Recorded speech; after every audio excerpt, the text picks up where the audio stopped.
श्रोताओं, आज इस कार्यक्रम में हमारे मेहमान हैं शहर के जाने माने वरिष्ठ मनोवैज्ञानिक डॉक्टर पवन शर्मा। और आज हम एक बहुत ही गंभीर विषय पर चर्चा करने जा रहे हैं, वो है बाल यौन शोषण और बचाव। डॉक्टर पवन शर्मा, कार्यक्रम में आपका बहुत बहुत स्वागत है। नमस्कार सर, बहुत बहुत धन्यवाद आपका। हम सभी जानते हैं कि यौन शोषण वर्तमान समाज में एक बहुत बड़ा अभिशाप है, ये कलंक है और ये एक बहुत गंभीर समस्या का रूप लेता जा रहा है। यौन शोषण न केवल महिलाओं के साथ होता है बल्कि ये पुरुषों के साथ भी और अब तो बच्चों के साथ भी लगातार हम सुन रहे हैं, ऐसी घटनाएं हो रही हैं। जो जनसंचार के माध्यम हैं उन पर लगातार ऐसी खबरें आती रहती हैं, लेकिन इस पर चर्चा बहुत कम होती है। जब कोई घटना घट जाती है उस पर हम खूब बात करते हैं, लेकिन कैसे हम इस समस्या का निवारण कर सकते हैं, इस पर हम चिंतन मनन करें। तो डॉक्टर पवन शर्मा हमारे श्रोताओं को बताएं कि वास्तव में यौन शोषण की जो परिभाषा है वो क्या है। आपने बहुत अच्छी बात बताई और जिस तरह से आपने भूमिका बनाई है, वाकई में ये बहुत जानकारी के लिए अच्छी रहेगी, रोचक रहेगी। मैं आपको ये बताना चाहूंगा कि यौन शोषण के बारे में जब कभी हम बात करते हैं तो आमतौर पे इसको सिर्फ एक शारीरिक भूख के नाम से जाना जाता है, लेकिन इसके पीछे की जो मनोविकृति है वो ये है कि कभी ना कभी आप देखेंगे हमारे आदिकाल से भी हर कोई व्यक्ति जब किसी और पे अपना काबू करना चाहता है, अधिकार करना चाहता है या रियासतें जब लड़ती हैं तो हमेशा वहां की वो औरतों के साथ या दूसरे लोगों के साथ यौन अपराध करते हैं ताकि उस पे अपना वो अधिकार आधिपत्य देते हैं। इसी तरह से आप जानवरों में भी देखेंगे, जैसे ही जानवरों में कभी लड़ाई होती है और दूसरे जो मेल जानवर हैं वो जब दूसरे पे काबू करते हैं तो आप देखेंगे कि वो मादाओं के साथ अपना यौन शोषण करके अपना अधिकार और अपना स्थायित्व जमाते हैं। इसी तरह की बात होती है कि जब भी कभी आप इंसानों में देखेंगे कि जो लोग बहुत ज्यादा ही बचपन से रोके गए हैं, दबाए गए हैं, कुचले से गए हैं और एक दबाव वाली मानसिकता को लेकर के जी रहे हैं, तो वो हमेशा बड़े होकर के कोशिश करते हैं कि ऐसा कुछ करा जाए जिससे उनका अधिकार स्थापित होने का एक सबूत मिल सके उनको। तो ऐसे में यौन शोषण ही उनके लिए एक बहुत ही ज्यादा एक ऐसा साधन मिलता है जिससे कि उनको आभास होता है और उनको एक एविडेंस मिल जाता है कि हाँ, मेरा एक अधिकार है। तो ये पावर वाली बात है जी। तो यदि यौन शोषण को हम और विस्तार से जानने का प्रयास करें तो ये बिना किसी की इच्छा के उसके साथ संबंध बनाना या कुछ और भी इसमें शामिल है। जी, आपने बहुत अच्छी बात कही।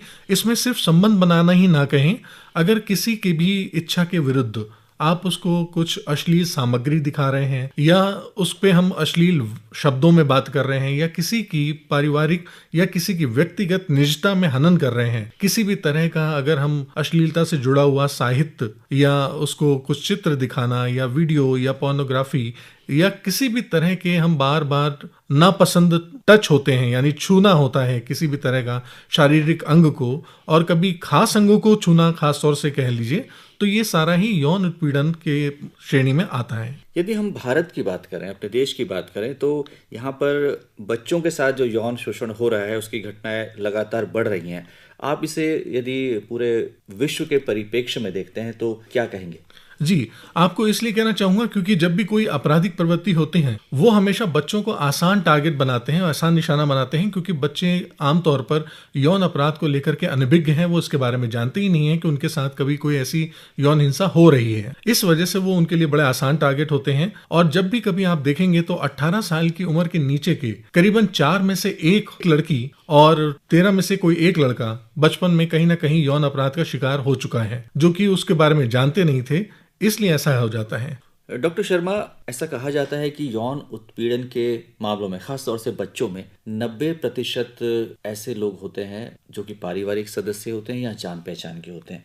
ऐसा क्यों है? क्या ये सत्य है? जी बिल्कुल, ये एकदम फैक्ट आपने बोला है और ये आपने बहुत अच्छी बात बताई है कि ताकि लोग ज़्यादा जागरूक हो सकें और समझ सकें। तो आमतौर पे 90% लोग ऐसे होते हैं जो कि हमारे इस यौन अपराध के बीच में शामिल होते हैं, क्योंकि उनको बच्चों तक पहुंच बड़ी आसान हो जाती है और वो कहीं ना कहीं हमारे जीवन में शामिल होते हैं और हर हिस्से में पहुंच बनाए रखते हैं और उन पर हमें शक भी नहीं हो पाता है और हम संदेह भी नहीं कर पाते हैं कि हाँ, हमारे साथ ऐसा कोई हरकत हो रही होती है। इसलिए अधिकतर जब भी आप देखेंगे बाल यौन अपराध होते हैं तो उसमें 90% ऐसे लोग होते हैं, या तो वो परिवार के बड़े लोग हैं, परिवार के जुड़े हुए हैं, या फिर कोई ना कोई जान पहचान वाले ऐसे लोग हैं, जैसे बच्चों का कोई स्कूल के लोग हैं या ड्राइवर हैं या नौकर हैं या रिश्तेदार हैं।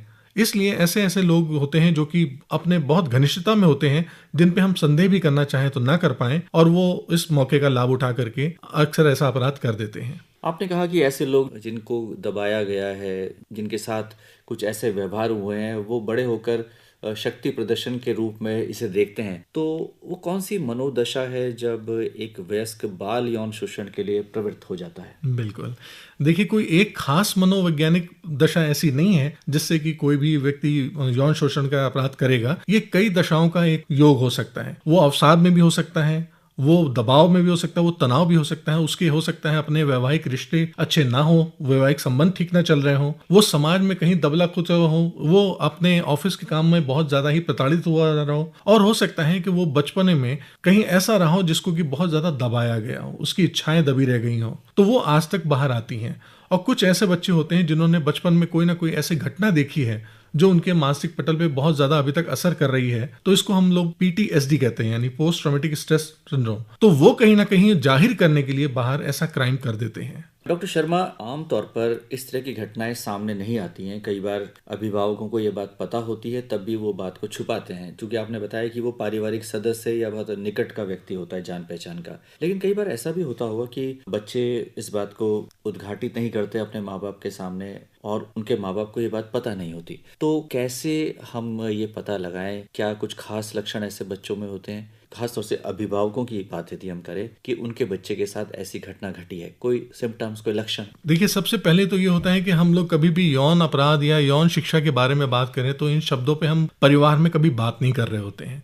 तो जब वो बात ही नहीं हो रही होती है, तो इस पे बात जब भी कभी उठती है तो हम बच्चों को या तो मना कर देते हैं, टोक देते हैं, दबा देते हैं, और इन विषयों को हम ज़्यादा ही उछाते नहीं हैं। इस वजह से कहीं ना कहीं शर्मिंदगी और डर की वजह से वो बच्चे अपने साथ जो कोई हिंसा हुई है या कोई ऐसी हरकत हुई है तो बता नहीं पाते हैं। हाँ, कुछ ऐसे इशारे होते हैं जो बच्चे कभी करते हैं, तो जिससे अभिभावक ये जान सकते हैं कि यकीनन इसके साथ कोई ना कोई ऐसी हरकत हुई होगी। जैसे वो बच्चा आमतौर पे जिस व्यक्ति ने उसके साथ ऐसी हरकत करी है उसके सामने आने से बचेगा, उससे दूर रहेगा और उससे कम संपर्क में आने की कोशिश करेगा। फिर ऐसे बच्चे ऐसे होते हैं जो कि नहाते समय कोशिश करेंगे कि कपड़े पहन के नहाएं। वो अपने शरीर को दिखाने से बचते हैं। इवन अपने माँ बाप के साथ भी वो कहीं ना कहीं अपने किसी खास अंगों को छुपाने की बात करते हैं। कुछ ही आप देख सकते हैं कि कुछ अभिभावकों को अगर ऐसा मिल जाए कि बच्चों के शरीर पे असामान्य चोटों के निशान है, तो यकीनन उनको समझ लेना चाहिए कि इसके साथ कोई ऐसी घटना घटी है जो ये बच्चा बता नहीं पा रहा है। बेहतर होगा कि आप उसके साथ देखें। चिड़चिड़ापन हो सकता है, उसकी पढ़ाई में कम होगी, वो अकेला रहना शुरू करेगा। और कई बार ऐसे भी देखा है कि वो बच्चा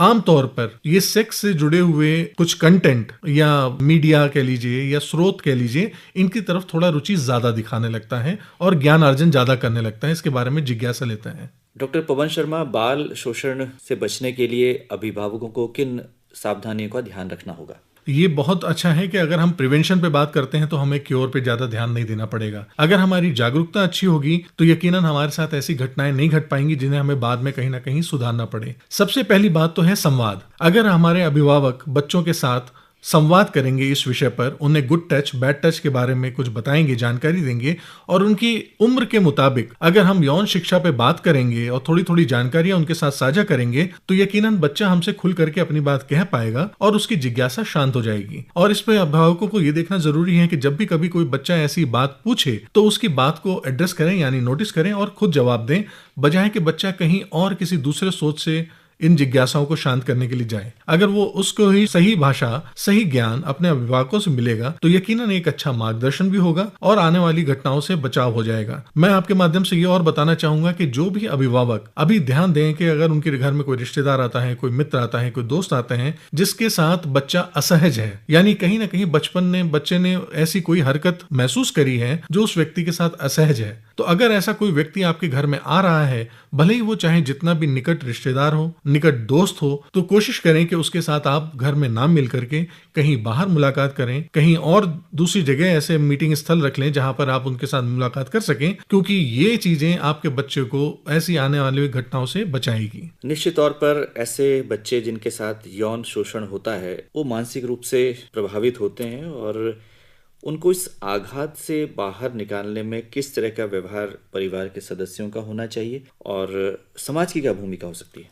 जी देखिए, बच्चों का जो दिमाग होता है वो वाकई में कोरा कागज होता है। उस पर जिस तरह का पहला इंप्रेशन पड़ेंगे वो उसके पूरे जीवन भर तक काम करते हैं। और बचपन में ही किसी बच्चे ने अगर ऐसी घटना देख ली है तो उसका पूरा जीवन प्रभावित होता है इस बात पे। यदि कभी ऐसा बच्चा होता है, किसी के साथ ऐसा हो, तो सबसे पहले तो उसको ये उपलब्ध कराना होता है कि हम उसके लिए उपस्थित हैं, उसकी जरूरत के लिए हम उसके साथ हैं, ताकि वो हमसे अपनी बात कह सके। क्योंकि वो शर्मिंदा भी होता है, डर भी होता है, और हमारे समाज में अभी तक ऐसे ही लोगों को विक्टिम के तौर पे देखा जाता है। यानी जिसके साथ समस्या हुई है, जिसके साथ अपराध हुआ है, आमतौर पे हम उसको ही कटघरे में खड़ा कर देते हैं, जबकि हमें उसके साथ सहानुभूति दिखानी चाहिए और उससे अपनी बात करके पूछना चाहिए कि आपके साथ क्या बात हुई है, क्या घटा है। और अगर हम उसकी बात को सुनते हैं, समझते हैं और बहुत ही ज्यादा अनजाना सा या औचक सा कुछ रिएक्शन नहीं करते हैं, तो यकीनन वो भी हमसे अपनी बात कहने में थोड़ा सा सहज होता है। और उसको ये भी बताएं कि हम उसकी मदद के लिए हैं, ये कुछ समय का फेज था जो निकल जाएगा, आगे बढ़ेगा, और इससे जुड़ी हुई जो भी कानूनी सहायता हमें मिल सकती है जरूर उसके लिए हमें जाना चाहिए। और बच्चे के स्वास्थ्य के लिए अगर आपसे हो सके तो आप उसकी मदद करें, या फिर अगर आप चाहें तो किसी पेशेवर की मदद ले सकते हैं। बिल्कुल सही कहा आपने, क्योंकि मानसिक और भावनात्मक सहयोग और समर्थन उस बच्चे का अधिकार भी है, और उससे सदमे से बाहर निकलने के लिए उसको सक्षम बनाएगा यदि इस तरह का सहयोग उसे मिलता है। हम जानना चाहेंगे कि मानसिक रूप से मजबूत करने और उसकी क्षमता का विकास करने में जो मनोवैज्ञानिक हैं वो किस तरह से भूमिका निभाते हैं। आप स्वयं एक मनोवैज्ञानिक हैं, आप इस तरह के बच्चों के साथ किस तरह से डील करते हैं?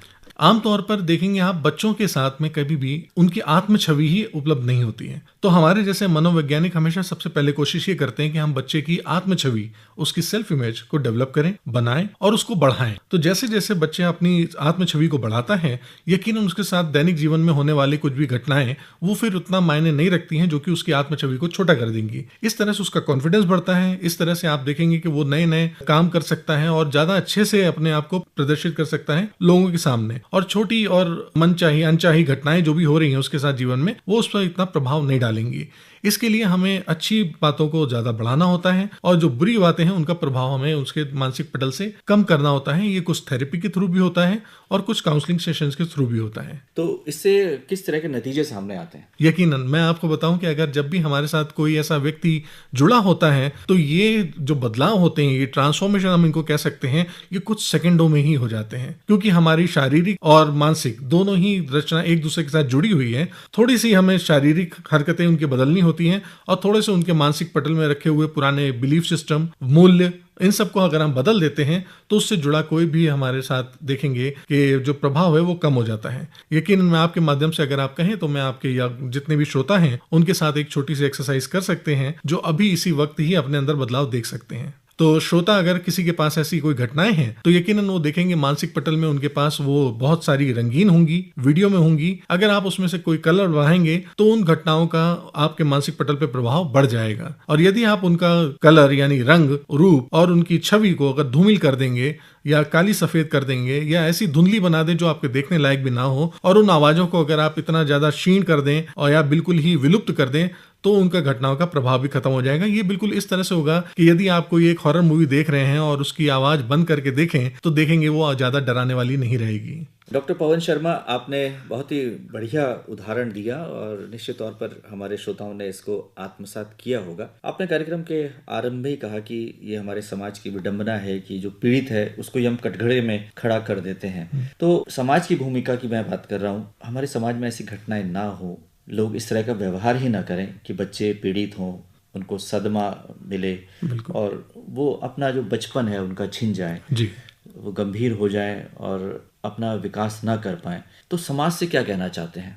समाज में सबसे ज्यादा जो जरूरी है इस मुद्दे पे वो है सारे अभिभावक। अगर अभिभावक और शिक्षक ये दो लोग मिल जाएं तो यकीनन हम आगे भविष्य में होने वाले अपराधी और अपराध दोनों को ही रोक सकते हैं। क्योंकि ये दोनों कड़ियां ऐसी हैं कि जितना भी खुला संवाद और जितना अच्छा समाज का प्रतिरूप बच्चों के सामने हम शो करेंगे, दिखाएंगे, उतने ही अच्छा उनको दिखेगा। यदि अगर हम उनके सामने अच्छी बातें बोलेंगे, मूल्यों की बात करें, अगर हम अच्छे मूल्य रखेंगे, अच्छी ज्ञान रखेंगे, तो हमारे आने वाले बच्चों के पास समाज का जो भी प्रतिनिधित्व करेगा वो एक बहुत अच्छी तस्वीर करेगी बजाय कि शिकायतों के। और आमतौर पर अगर आप देखें कुछ जगह पे जहां पर कुछ अच्छे शिक्षक हैं जो बच्चों के साथ खुले संवाद करते हैं, उनके व्यक्तित्व और पढ़ाई दोनों में ही बहुत ज्यादा उभार आता है। इसी तरह से कुछ अभिभावक हैं जो अपने बच्चों के साथ खुला संवाद रखते हैं और उनको बोलने की अपनी बात को पूरा मौका देते हैं। उनके घर में इस तरह के कोई भी मुद्दे नहीं आते हैं। Doctor Pawan Sharma, child pornography की बात लगातार हम सुनते हैं और इसके लिए कठोर कानून होने चाहिए। जो ऐसे लोग हैं जो इसमें संलिप्त हैं उन पर कड़ी से कड़ी कार्रवाई होनी चाहिए एक मनोवैज्ञानिक होने के नाते। और ऐसे जो मामले हैं उनको आप देखते हैं, आप समाज में लोगों तक जाते हैं, उनको जागरूक भी कर रहे हैं, तो सरकार से आपका क्या निवेदन है? सरकार से हमारा सिर्फ यही विनती रहेगी कि इस मुद्दे पर अगर जितनी भी ज्यादा हम हर एक मंच पे बात कर सकेंगे वो ज्यादा अच्छा है, क्योंकि अपराध होने के बाद का कोई काम करना इससे अच्छा है कि अपराध होने से पहले ही हम इन चीजों को ज्यादा ही अहमियत दें। इसके लिए जुड़ा है कि अगर हम एक यौन शिक्षा के बारे में छोटे बच्चों को सही मंच के थ्रू और सही पटल से एक सही भाषा में अगर हम उन तक सूचनाएं पहुंचाएंगे तो यकीनन बच्चे अपने गुड टच, बैड टच और जरूरी यौन शिक्षा के बारे में जागृत होंगे और वो ये बता सकेंगे कि हाँ हमारे साथ सही क्या है, गलत क्या है। और इसमें उनको बहुत ही ज्यादा विस्तार में बताने की जरूरत नहीं। जिस तरह से हम बच्चों को बचपन में सिखा देते हैं कि बेटा चोरी अपराध है, डाका अपराध है, तो यकीनन आप ध्यान दीजिए कि आज भी हमारे हाथ कांपते हैं क्योंकि हमारे अभिभावकों ने बताया था कि चोरी अपराध है। इसलिए अगर हम इस तरह के शब्द इस्तेमाल करें और बच्चों को बताएं कि बलात्कार जैसी चीजें अपराध होती हैं, ये किसी की निजता का हनन है और इसमें हमें सजा मिल सकती है, तो आगे भविष्य में भी हम अपराध जैसी चीजों को करने से डरेंगे और बच्चा इन चीजों को अपराध की श्रेणी में रखेगा। उससे उसको लाभ होगा कि वो इस क्राइम की तरफ या अपराध की तरफ झुकाव नहीं जाएगा। डॉक्टर पवन शर्मा, आपने बहुत ही अच्छे ढंग से इस समस्या पर प्रकाश डाला कि किस तरह से यौन शोषण होता है, बच्चे किस तरह से इससे प्रभावित होते हैं, खास तौर से उनका जो मानसिक विकास है वो रुक जाता है, कहीं ना कहीं मानसिक रूप से परेशान होते हैं, ऊर्जा की कमी महसूस करते हैं, जो विद्यालय हैं उसमें जो उनकी परफॉर्मेंस है उस पर प्रभाव पड़ता है और सीखने में उन्हें कठिनाई होती है, तमाम तरह की दिक्कतों का वो सामना करते हैं। और यदि अभिभावक और आपने कहा शिक्षक अगर ये अपनी भूमिका बहुत अच्छे से निभाएं और सरकार इस पर नजर रखे तो शायद ऐसे अपराधों में कमी आ सकती है। आपका इस कार्यक्रम में आने के लिए बहुत बहुत आभार, धन्यवाद।